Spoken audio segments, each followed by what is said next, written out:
सर्वत्र पाहिलं तर महाराष्ट्रामधून आणि परभणी जिल्ह्यातून आणि सोनपेठ तालुक्यातून पंचायत समिती आणि जिल्हा परिषदची रणधुमाळी चालू होती।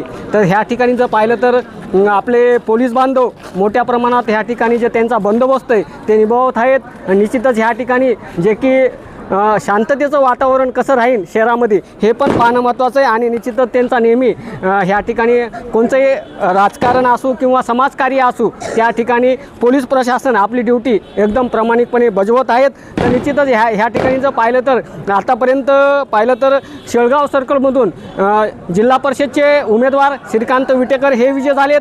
तर पंचायत समितीचे शेळगावचे उमेदवार पद्मसिंग भैया देशमुख हे विजय झाले आहेत।